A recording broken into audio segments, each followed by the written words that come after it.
out of nowhere, as a surprise, the no camera strike ends for today. I'm not sure for how long that's gonna last, but we are picking back what we left a couple of days ago, which was the positives that we can take from Shadowlands going forward. Now it's time to do the opposite. Now it's time to look at the other side of the coin, which is the horrors of Shadowlands, the bad things brought in the game, the things that were bad in BFA and were carried over to Shadowlands, or perhaps things that we fear might make it into Dragonflight that we are not really too happy about in terms of features, systems, and decision from the devs in Shadowlands that left us confused, if not frustrated, and disappointed in the continuation of the game. So let's just start and take a look at the bad things that we have had to go through in Shadowlands. Well, first of all, we have to talk about the couple of things we have mentioned in the positives of Shadowlands, because yes, they were positives, but they can also be seen as negatives. Number one is anima power. Anima power not having any more character power, not having any more player power, anima power not forcing you to do dozens of AP world quests every day. We put it into the positives of Shadowlands, we put it into the good things to not force players to do that type of open world content. However, the negatives of this is that it left the open world very empty. Very few things for you, very few incentives for you to go in the open world and spend time in it. Before, you could go in the open world to do gear world quests because they could Titanforge, or they could get corruptions, so you had a reason to do them. Before, you could go in the open world to do AP world quests because they would empower your necklace or empower your weapon. Now you don't anymore. So one of the main negatives of Shadowlands has definitely been the fact that Blizzard, even though we can say it was positive, even though removing the mandatory AP grind and Titanforging even were positives, they haven't really replaced them in the open world with good things to do. Now, luckily, this doesn't seem to be too big of an issue in Dragonflight, because in Dragonflight there is not going to be anima power, in Dragonflight there is not going to be Titanforging, so we might be having the same question. Then, what are we going to do in the open world in Dragonflight? If we don't have to go there to hope for Titanforge gear, and if we don't have to go there for AP world quests, then isn't it gonna be the exact same thing? Well, we do have a much more extensive system when it comes to professions, with the looking for resources as well as rarer resources that you can obtain from rare mobs, for example. So there is going to be still a character power incentive in the open world in Dragonflight, because it is tied to your professions and even to other people's professions, as we have seen with the new feature of work orders. So you have plenty of reasons now in Dragonflight to go out in the open world. So it's a negative for Shadowlands, but it's likely not really gonna continue in Dragonflight as well. So that's at the very least a good thing. The other positive that we listed a couple of days ago, which also makes a return here as a negative, is the Covenant system. Of course, we praised the latter half of the Covenant system, we praised the finished version of the Covenant system, but we also have to point out we cannot not fault Blizzard for what they did for basically the first year of the expansion with their whole Covenant restriction ideas. Well, we have heard plenty of their responses, their point of views in why they were so stubborn in continuing to restrict you into your Covenant choice. They had this misguided idea that making a player, I still remember the claim from Ion as it cost us, the claim that they don't want you to be seen as a protection warrior, they want you to be seen as a Ventir protection warrior. That's how they wanted to make it a very important decision for your class and spec, but in the end it just ended up being quite the frustration for the majority of the player base. So yes, we put this into the positive because the latter half, the end product of the Covenant system, was good, but the early product, which is the most important one because it's what's gonna drive you to keep playing at the start of the expansion, was definitely disappointing. So that definitely goes into the negatives in this video. Extending the issues, extending the annoying things, I would definitely add the grind attached to things like Renown. That grind attached to things like the story of multiple covenants that you had to go through with multiple characters. Once again, Blizzard did add later on more and more skips. In fact, if you want to be honest, it's more skippy This expansion has been more skippy than BFA and Legion even, so we have more catch-up systems, but at the start it was quite daunting to know that not only you had to waste 1 or 2 weeks of grinding if you wanted to respec a Covenant, but then you also had to go and climb back several tiers of chapters of storylines and then the renown that you had to keep getting. So it was if it wasn't annoying enough, if the lock of Covenants, preventing you from playing different Covenant abilities and different types of content wasn't enough, you also had the double up annoyance of having to grind stuff that you didn't even care about or stuff that wasn't giving you any power, like the story, for example. So that was quite disappointing as well in Shadowlands. Talking about disappointment, another thing that I found quite disappointing, I believe most of the player base was in line with this idea, the initial couple of endgame open world zones that we have gotten, so Demo and Korthia.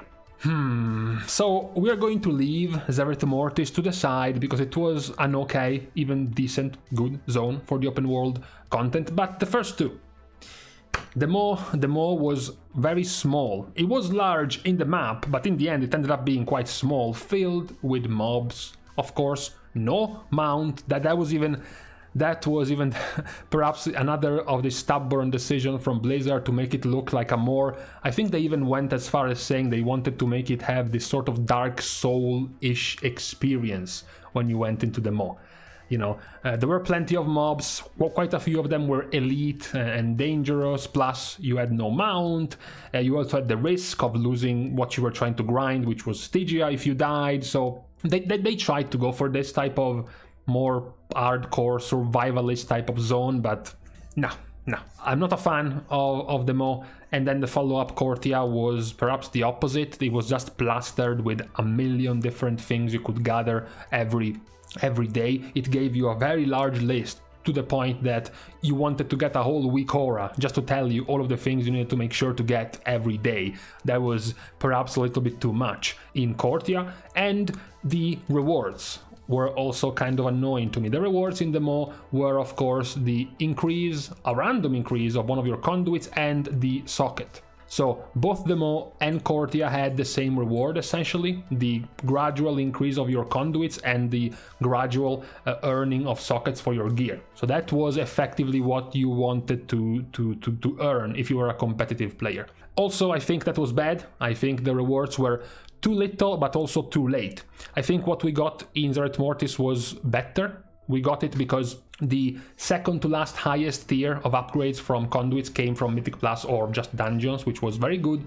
Also from the raid, which was also very good. So and once you finally got to Exalted, you could flat out buy a single item instantly to bring all of your conduit at max level, which was much better than the rewards you got in Korthia and the Mo. The socket also was helped by the one you could get from the Great Vault as well, so you had the extra help of the Great Vault. So Zereth Mortis wasn't as bad as an open world zone. I think it was okay actually, but the first two were quite bad, both in terms of layout, in terms of content inside the zone, and even in terms of the rewards that you could find in those two zones. I was not a fan in the first two patches of this game. Talking about not being a fan and talking about confusing things once again being brought in this expansion, we have to talk about the trash in the raid. I praised the raid in the positives for being quite good. I even praised most of the balancing, most of the difficulty, but the trash mobs. Seriously, let's just talk openly right now. What was Blizzard thinking with the trash?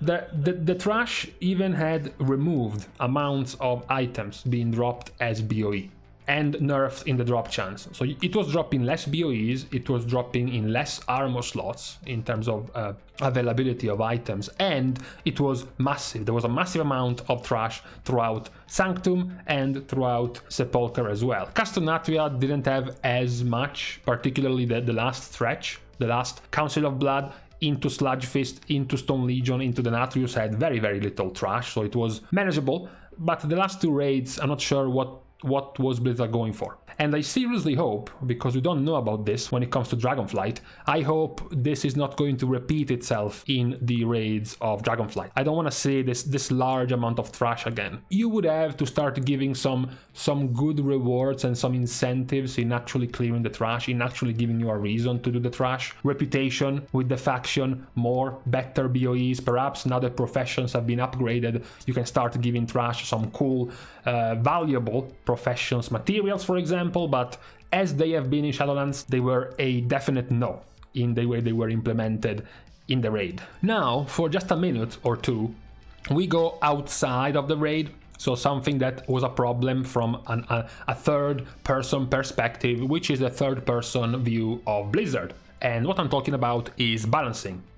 This expansion, we have gotten some very slow balancing. We have gotten, I guess, interventions from Blizzard quite late, every time there was a major issue. Unfortunately, the only spec that was actually kneecapped very early was Unholy Death Knight. That was the only spec that looked to be S tier and super powerful at the start of Castonatria and was immediately nerfed in their scaling, in their mastery scaling, so that basically for the rest of the expansion they were never nearly as good as the start. But most of the other specs have kept this oppressive power for sometimes not just one tier but even into the next one. You know, in the first tier with Fire Mage and Balanced Druid, in both the first and the second tier you had this constant problem of Holy Paladin and their damage in Mythic Plus, but also in the raid when they were Ventier. That was a massive problem which took Blizzard months and months to fix, and they didn't even fix it because what they did was nerf it so hard that Ventier then became unplayable for Paladin. So it wasn't even a good fix. It was 6 months late, even a year late, and when it came it was even the wrong kind of nerf. And then you had the overpoweredness of Blood Death Knight, which has remained unchecked for months, and then of course you have Destruction Warlock, you have Survival Hunter. Many of these issues I believe stem from Blizzard's reluctance to nerf or balance or buff whatever as often, at the very least more often.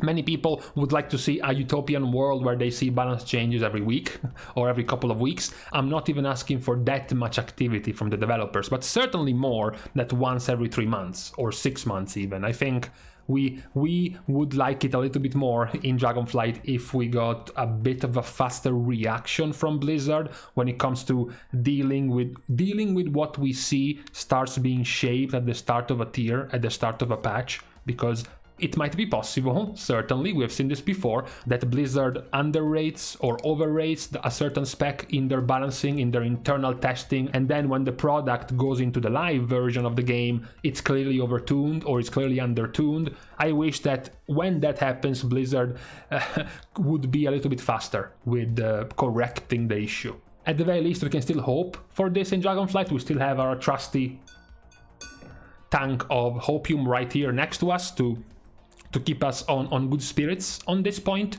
Now back to talking about in-game negatives rather than the dev mindset negative of the balancing issue. The in-game negative of Oribos. Oribos is shit. I realized this when I took the portal to Oribos and I realized that I still click M to open up the map because I have no fucking idea where I am and where I have to orient myself. And that never happened to me.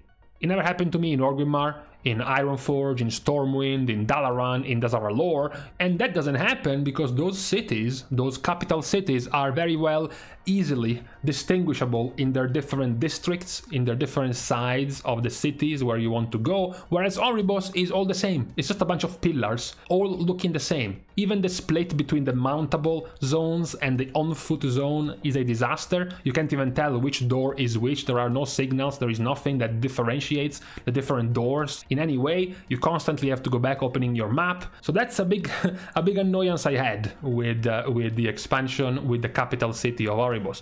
Lastly, to finish the video on the negatives and disappointments of Shadowlands that were being brought on by this expansion, I wanted to finish with something where it's gonna be one of the bigger keys, one of the bigger players of Dragonflight that Blizzard is clearly putting a lot of effort in and a lot of hope that it's gonna work out to be a massive system, which is professions. This point is both a negative for Shadowlands, because the system of the professions in Shadowlands was awful, but it is also a bad point, a negative point, because it's a continuation of a bad set of professions crafting that has been going on for quite a few expansions now. If you were hoping that Shadowlands was going to change something when it came to professions, we definitely had a resounding no.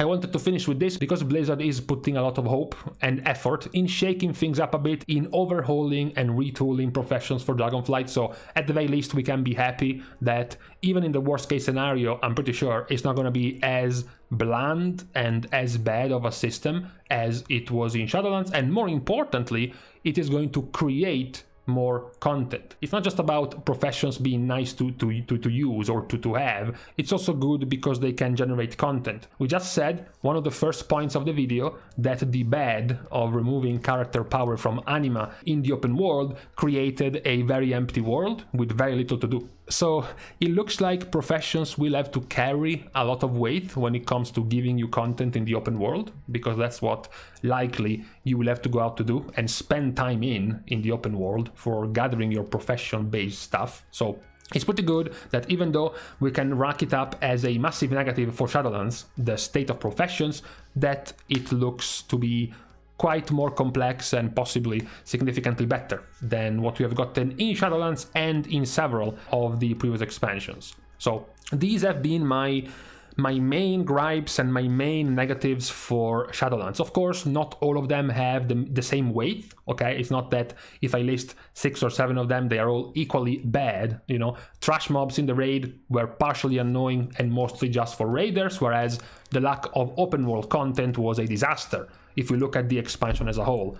So they have different weights and different importance in how bad they can be, but this is pretty much my list of my more annoying and bad things I have seen in this expansion. I am not going to point out the lore, I am not going to point out the storyline as a massive negative, mostly because I've not been too big of a fan of most of the most recent storylines in the game anyways, so I don't think the badness of this storyline was any more bad than some of the previous ones anyways. So I'm just going to let it go and not even put it as a negative in here, out of pity, really. Now, with this being said, we can leave each other because it's starting to get hot. Yes, we have the camera back, but it's not that it's fucking chilly in here anyways. So with this, of course, round of applause to all of my Patreon supporters. Thank you, of course, very much. This is what it's needed to continue providing you with content as we get deeper and deeper and closer to the release of Dragonflight. Of course, I am still the CEO and president of the No Alpha Club, but eventually I will get into the alpha, or maybe at worst in the beta. So content will become more and more copious as we go through with the last season of Shadowlands, which is about to happen in like 5 days or so.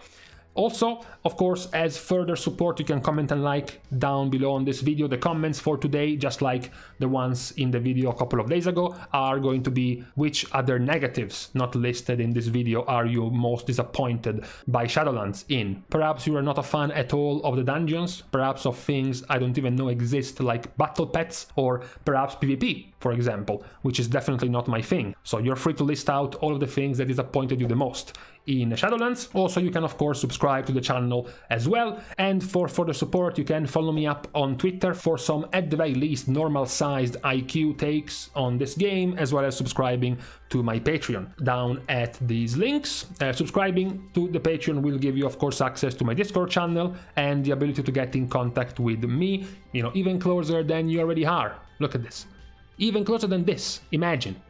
If you ever want to ask questions, you know some things about the content I do, the content I plan to do, if you have tips or suggestions about future content, or just ask something you're interested in, I'm usually always available in Discord. Now, with this being said, it's time to leave. Thank you guys for watching, see you guys soon, and in the meantime, bad idea using a camera today. I knew it, you know, I was just missing having the camera on, so I just did it out of nostalgia, but bad idea.